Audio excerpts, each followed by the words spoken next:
Hey my witches, I'm back with the YouTube Pagan Challenge. So I'm doing this week's and last week's question. So last week's question was, what does this time of year mean to you, i.e. Beltane? So for me, Beltane really is the spring celebration. Not so much spring equinox and Imbolc, just because here Imbolc's winter still. And spring equinox is like the end of winter, but again, it's like spring is coming, but it's still winter. But Beltane's like spring is here. Like for us, weather can be all over the place still, but generally speaking, it's still, you know, like it's warming up, and like there was buds on the trees, the leaves are just starting to come out. So I just saw some flowers yesterday, some daffodils, so very exciting. Grass is green, it's getting warmer. It's actually been pretty warm here. It was like 20 degrees Celsius, which I guess is about 70 Fahrenheit. And it was just really warm and lovely. But there's been other Beltanes where it snowed, so you know it can be all over the place. Here in our city there is a celebration that goes on, a public one called Beltane in the Park. It's been going on for probably like 30 years maybe.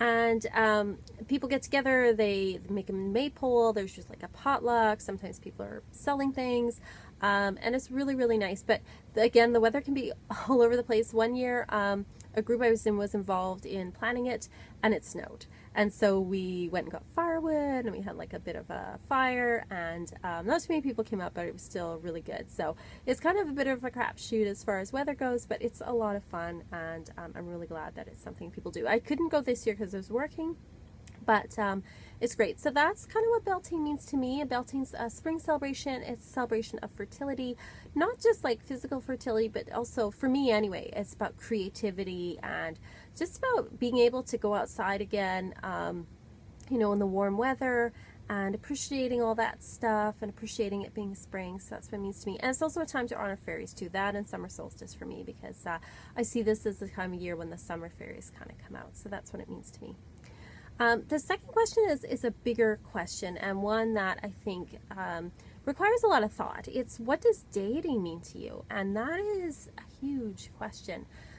The way that I kind of see things is that I have a bit of a pantheistic view, in that I think that God is in everything, for lack of a better word, God. So I don't know, like I know some people don't like that word God, like universe, spirit, but whatever you want to call the big all, you know, I see that as something that's embodied in everything really.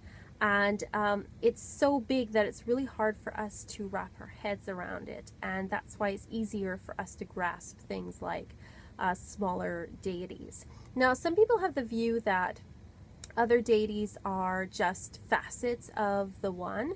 And some view them as individuals, and I don't think it really matters which way you see it, because I don't think anyone has the whole answer anyway. But the way I kind of see it is that there's the all, that's sort of everything and huge and behind everything and all-encompassing, and I often refer to that as the universe or spirit. And then I see there's the god and the goddess, which is the male and the female, the mother and father. And then beyond that is, you know, your gods and goddesses, and beyond that you have angels, and then you have like ascended masters and so on and so forth. And I see them as being all part of divinity. And it's sometimes easier for us to access a very specific personality. And I kind of almost see it as like a divine corporation in a way. Like, you know, there's the CEO and the head that, you know, knows everything, and is, but then there's also, you know, you've got your president and your chief of finance, you've got all these other people and all these other people working on different things. Now, if you want one specific job done, you won't maybe not go all the way up to CEO. You might ask the secretary who can help you, right?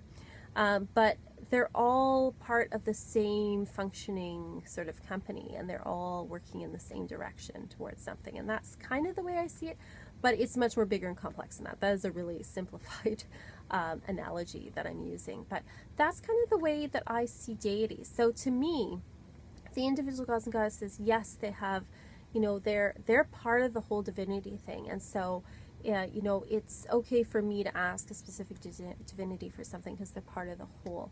And I think that, you know, nobody really has a grasp of how it all really works anyway. I think we're all kind of like the blind men touching the elephant in that, you know, somebody holds the ear and say an elephant looks like this, and somebody holds the tail and says an elephant looks like this.